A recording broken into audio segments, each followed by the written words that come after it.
Welcome, dear horror listener. You're tuning into Horror Radio, and I'm truly grateful you're here. Whether you're a long-time listener or just stumbled upon this channel, thank you for joining me for another scary tale. If you enjoy these stories, don't forget to like the video and subscribe. It really helps the channel grow and means more than you know. I'd also love to hear from you in the comments. Tell me where you're watching from, what brought you here, or even what kind of story you'd like to hear next. Your support keeps this channel going, and I appreciate each and every one of you. Now, let's get into today's horror story. 2 winters ago, my husband and I had just settled into our first real home together.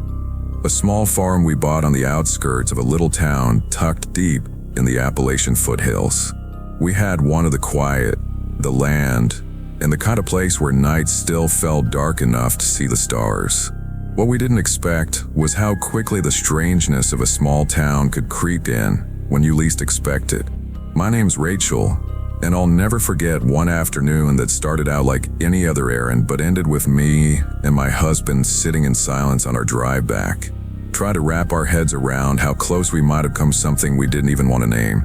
That day was cold in the way Appalachian winters are, bone deep, even if the snow hadn't arrived yet. Our little farmhouse, drafty and older than both of us combined, needed constant heat. We had decided we needed another propane tank before the week really set in, so we headed down to the local farm supply store. In towns like ours, that store is the center of everything. You go there for feed, fencing, boots, heaters, and sometimes just to stand in line and hear what the locals are grumbling about. We found the tank we wanted, got in line, and waited. That's when I noticed him. He looked like he was in his late 50s, tall but stooped slightly, like he'd spent his life bent over work. His hair was thinning, long at the back, and greasy under the fluorescent lights. He walked in with no rush, his eyes scanning the store before locking on us. Not just noticing, not just a glance, the kind of stare that lingers, deliberate. He picked up the first item near the entrance, a women's flannel shirt that looked 2 sizes too small for him, and then, holding like a prop, drifted toward the checkout. When he stepped behind us in line, I felt it immediately. His presence. He was too close. So close I could feel the warmth of his breath against my neck. My shoulders tightened. In a town that prides itself on neighborliness, part of me thought maybe I was overreacting. Maybe this was just how people were here. Maybe he didn't understand boundaries. I forced a smile, turned toward him, nodded. Good morning. Most people would have taken that as a hint to give a little space. Not him. He smiled back in a way that didn't reach his eyes and started talking. At first it was normal enough. Cold today, he said. This line takes forever. He rambled about picking up his great aunt from the airport in a couple of hours, tossing out small talk that felt rehearsed. Then it shifted. Where are you folks from? He asked. Where are you living now? How old are you two? I stiffened. My husband, Daniel, answered lightly but vaguely, trying not to encourage him. For context, we were both in our late 20s at the time, but people often mistook us for much younger, early 20s at best. I felt the weight of that detail and the way this man's eyes lingered. When it was finally our turn at the register, I exhaled in relief. I gave him another polite smile and said, "Have a good day," and stepped forward. But instead of letting us go, he turned his attention to the kid behind the counter. 17, maybe 18 years old, working his weekend shift with the distracted calm of someone who's done the same thing 100 times. The man suddenly snapped. "What the hell's wrong with y'all charging this much for a propane tank?" he barked. His voice was sharp enough to make me jump. He jabbed a finger toward us. "They're just kids. A young married couple starting out. You can't cut them a break." The cashier froze, caught off guard. The man kept going, his voice rising. "This is robbery. Don't you got any decency? They're trying to build a life, and you're nickel-and-diming them." He muttered curses under his breath, shaking his head like the injustice was unbearable. Dana put a hand on my arm, a silent signal. "Don't engage." Then the man turned back to us, his tone shifting like he flipped a switch. "They listen," he said, his voice almost conspiratorial now. "I got a 100-pound tank sitting in my place. Ain't using it. You can have it. Free." I blinked. Free? Nobody gives away a tank like that for nothing. Daniel thanked him politely but declined. "You sure?" the man pressed. "I could give you 2. My house is 20 minutes from here. It's nothing. I'll load them up for you myself." Daniel shook his head. "Appreciate it, but we're fine." The man leaned in closer. "We gotta do it now, though. I gotta pick my aunt up at the airport in 2 hours." That detail snagged in my mind, though I didn't notice it until later. His story is shifting in a way that didn't add up. I forced my voice to sound firmer. "No, thank you." He scowled, annoyed, then suddenly dropped the shirt he'd been carrying and stormed out of the store. I thought that was the end of it. But when we went outside to get our tank filled, there he was again, parked right next to the fill-up station in a beat-up pickup truck. No license plate. He got out, leaning casually against the side of his truck like we're old friends. "You really ought to think about getting a second tank," he said, his voice low. "Save yourself a trip. Lasts longer." Daniel stayed calm. "We're all set." The man tilted his head. "Well, if you don't both want to come, one of you can ride with me, and the other can fall in my place. That way you'll see I'm good for it." My stomach dropped. He wasn't joking. He wasn't letting this go. I shook my head hard. "No, we're good." He smiled, and it chilled me more than if he'd scowled. "Come on, small town like this, safe as can be. I'd never hurt a lovely young couple like you." That was when the employee working outside finally walked up, holding the hose in one hand and glaring. "Sir, you need to leave. Right now. Quit bothering them." The man's expression darkened. For a second, I thought he might argue, maybe worse. Instead, he muttered under his breath, climbed into his truck, and drove off. Gravel spat from his tires. That's when I saw it clearly. No license plate on the back. Just an empty frame. Daniel and I didn't say much on the drive home. The silence between us was thick, both of us trying to process the way that man had pressed, insisted, shifted from friendly to angry to coaxing like he was testing different doors to see which one would open. We later realized the inconsistency in his story about his aunt and the airport, how his timeline didn't make sense. At the time, all I could focus on was how insistent he had been, how close we'd come to agreeing just to get him to leave us alone. The next time we wanted to fill our tank, one of the employees brought it up. "Hey, you ever see that guy again?" he asked. I told him no. He nodded grimly. "He comes around in the winter sometimes. Always tries to chat up younger couples. Gives me a bad feeling." That's when it really hit me. This wasn't some isolated encounter. This was a pattern. I don't know who that man was or what his intentions really were, but I do know how my gut felt that day. It wasn't paranoia. It wasn't me being rude or judgmental. It was danger.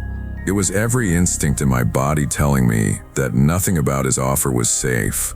Maybe we dodged nothing. Maybe he was just eccentric, lonely, trying too hard to be helpful. But I can't convince myself of that. Not when I remember the way his breath fell on my neck in line, the way he smiled when he said we'd be safe with him, the way he circled back again and again, testing, pushing. And I'll never forget that truck, idling by the fill-up station, empty plate glaring back at me. Sometimes when the nights here are too quiet and the wind rattles against the windows, I replay that afternoon and wonder just how close we came to stepping into a situation we would have never stepped out of.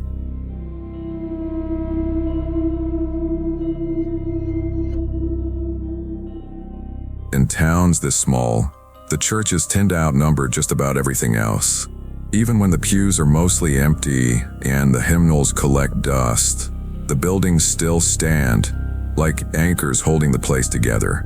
That's why what happened in Pine Bluff back in 2010 still lingers like a shadow.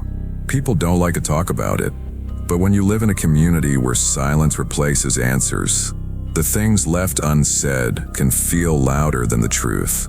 My name's David, and I grew up just 20 miles outside of Pine Bluff. I wasn't close to the case, Not directly, but I knew enough people who were. My uncle worked with the sheriff's department back then, and some of what he carried home at night seeped into the dinner table in ways that made me sit a little straighter. The story didn't spread far, maybe a few paragraphs in a regional paper, a couple minutes on the evening news, but inside Pine Bluff, it burned a hole that never healed. The pastor's name was Evelyn Thomas. She was 62, a grandmother, and one of the few black women leading a congregation in that part of rural Oklahoma. Her church wasn't large, barely more than a rectangular brick building on the edge of town. The locals called it Grace Redeemer, though it had been renamed 3 times before she took it over. By 2010, regular services were rare. Most of the congregation had drifted away, but Evelyn still drove in every Sunday morning, unlocking the door in case anyone needed prayer, counsel, or just a warm place to sit for an hour. On August 15th, Evelyn followed that routine. Security footage from the gas station 2 blocks over caught her car, pulling into the church lot just after 9:45 a.m. She went inside like she always did, carrying her Bible tucked under her arm. By late morning, 2 parishioners arrived. They found the front doors locked, which was unusual. Her car sat right out front. They knocked, waited, then circled the building. No answer. That unsettled them enough to walk straight over to the police station, which was less than a block away. Around noon, an officer entered through the side door. What they found inside rattled everyone who stepped into that building afterward. Evelyn was behind the altar, her body stripped of clothing, the sanctuary reeking of cleaning chemicals strong enough to sting the eyes. The way she was found raised endless questions. She'd been attacked violently, with dozens of stab wounds, many of them defensive. Whoever did it nearly severed her neck. Her hair had been burned against her scalp. Every scrap of clothing was gone, and the killer had tried to scrub the scene so thoroughly that investigators couldn't lift a single print or trace of DNA. The weapon was never recovered. I was 18 then, and I remember how the news traveled. Not in shouts, not in gossip, but in this hushed disbelief, like the whole town was whispering the same terrible secret. Pine Bluff wasn't the kind of place where you expected to hear the word murder, let alone something as brutal as that. The State Bureau came in, followed by the FBI. If the sheriff's department had been in over its head, they weren't alone. None of the agencies found much to hold on to. The church was demolished the following year, replaced by a small memorial, almost as if the town wanted to erase the space where it had happened. But even if the building disappeared, the questions didn't. One theory that floated around was robbery. People said Evelyn had interrupted someone trying to steal from the church, maybe hoping she kept cash in the office. But that explanation never sat right with me, or with most people who thought about it long enough. The church barely had a congregation anymore. There wasn't money in the offering plates, and Evelyn wasn't the type to stash bills in drawers. What thief would stake out a near-empty church on a Sunday morning, waiting for someone to walk in? Others whisper about drugs. Pine Bluff had a share of small-time dealers, people who brought trouble in from the highways and back roads. The name most people mentioned was a woman known locally for her violent streak, someone who'd been tied up in meth for years. She was questioned, even polygraphed, but nothing stuck. She died of cancer in 2016, taking whatever she knew with her. And then there was the hate crime theory. Evelyn was a black woman pastoring a church in a town where that wasn't always welcomed. Pine Bluff had its share of polite smiles and Sunday morning manners, but underneath, some folks still lived by older, uglier codes. A woman leading a congregation was strange enough to some. A black woman doing it, that rubbed others raw. The way her body had been handled, the hair burned, the deliberate attempt to humiliate, it pointed less to robbery and more to rage. The FBI's behavioral experts couldn't match the case to anything else. They said it didn't resemble ritual killings, didn't line up with other homicides in the region. Whoever did it was either so careful they erased themselves completely, or they were lucky in ways that made investigators sick. In 2014, a local addict came forward, claiming to have seen something. He told authorities he'd witnessed someone carrying a bloody knife and clothing into a shed where it was burned. He died of an overdose days later. His statement never led anywhere solid. The only other clue came from the same camera that caught Evelyn arriving at the church. Hours later, it also recorded a blurry white figure moving near the building. Too vague to identify, investigators released the clip, hoping someone might recognize the gate or build. No one ever did. By 2017, the case was presented to a multi-county grand jury. Nothing came out of it. A year later, the district attorney went on record saying he believed the case was solved, though he never named the suspect. Officially, it remains unsolved. What I remember most is how quickly Pine Bluff tried to fold the story away. People avoided eye contact when you brought up Evelyn's name. Conversations in diners died mid-sentence if someone mentioned the church. A kind of collective denial settled over the town. Maybe it was easier to say nothing than to admit that something so cruel had happened inside the one building people still thought of as untouchable. When I ask my uncle about it now, he just shakes his head. Too clean, he says. Too deliberate. Whoever did it knew what they were doing. And they knew her. Sometimes I think about Evelyn unlocking that door one last time, like she did every Sunday, not knowing she was walking into her own ending. I wonder if she noticed anyone in the parking lot, if she felt that same static charge in the air that others would later describe. I wonder if the person who did it was someone she knew, someone she smiled at, someone who blended so easily into the small town fabric that no one dared to look at them twice. The church is gone, replaced by a plaque with her name on it. Grass grows where the sanctuary once stood. To outsiders, it looks peaceful, but anyone who remembers knows the ground still holds something darker. And that's the hardest part. In small towns, people like to believe they can explain away anything. But there are still doors that lock, cars left waiting out front, and silence is too heavy to ignore. Evelyn Thomas's killer walked out of that church in broad daylight, and 15 years later, no one can say who it was. And maybe that's the most unsettling part.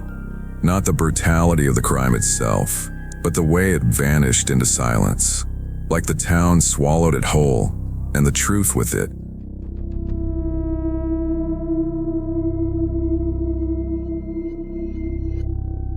I grew up in a small Midwestern town, the kind of place where everyone knew your last name before they knew you, and where every mistake followed you longer than it should. Fewer than 3,000 people lived there. Most worked at the factory on the edge of town or commuted to the next city over. Life was quiet, predictable. We rode our bikes until the streetlights came on, and parents didn't worry as much as they probably should have. My name's Lauren, and in the summer of 1998, I was 11 years old. Back then, I thought the biggest things I had to worry about were scraped knees, lost homework, or my older brother hogging the TV. Looking back, I realize how naive I was. It started one afternoon when my best friend Amanda and I decided to explore a new road being built at the edge of town. The plan was to connect two neighborhoods and give people quicker access to the highway. At the time, it was gravel and dirt, unfinished but easy enough to bike down. We thought of it as an adventure. We were halfway down the stretch, tires crunching against loose rock, when we noticed a man walking ahead. He looked to be in his early 30s, tall and clean-cut, with dark hair that caught the sunlight. I didn't recognize him, and neither did Amanda, which was unusual. In towns like ours, strangers stood out. As we drew closer, he smiled wide and said, "Hello there." We greeted him back, hesitant but polite. His voice was warm, casual, the way teachers sometimes spoke when they wanted kids to feel at ease. "You girls enjoying your summer?" he asked. We nodded. Amanda answered, "Yeah, it's been fun." He studied us, eyes bright. "You two have a great look," he said. "I'm a photographer from Springfield. Came down here to find faces for a postcard company I'm starting. You'd be perfect." The words felt strange, but flattering. Nobody in our town ever talked like that. Perfect models. It sounded unreal. Amanda's cheeks flushed, and even I felt a strange thrill, though something about it tugged at the back of my mind. He went on, "Do you mind if I take a few shots? The light's great, and the backdrop here is exactly what I've been looking for. You'll help me sell a ton of postcards. I'll even get in touch with your school principal and make sure you're paid when they sell." Amanda and I exchanged a quick look. We were kids. Money and the idea of being on postcards sounded glamorous. We agreed. He pulled a disposable camera from his back pocket. One of those cheap plastic kind you could buy at the drugstore. Not the big, professional equipment I'd imagine real photographers carrying. Still, he directed us confidently, telling us to smile big, put our hands on our hips, tilt our heads. He snapped a dozen shots, moving around us, crouching low, circling. After a while, I said quietly, "We should get going. I have to be home soon." He nodded easily, not pressing. "Of course. You'll see, once these postcards are out, everyone want to know your names." We pedaled off, excited chatter spilling out of us as soon as he was out of earshot. Amanda joked about signing autographs. I said, "Why didn't he have a real camera?" She shrugged. Maybe he didn't want to risk carrying something expensive out here. That night at dinner, I couldn't contain myself. I told my parents I'd been discovered, that some big photographer said I could be a model. I expected laughter, maybe pride. Instead, their faces froze. My mom's fork clattered against her plate. "What did you just say?" my dad asked, voice tight. When I repeated it, their horror was immediate. They called Amanda's parents. Then they called the police. We gave statements describing the man, his disposable camera, the road. Officers listened, but in the end, they said nothing illegal had happened. Strange, yes, but not a crime. They reminded our parents to keep an eye on us and left it at that. Amanda and I were lectured about stranger danger, the kind of talk that sticks like glue when you're young. We swore we understood, but deep down, I don't think either of us fully grasped the danger we might have been in. Months passed.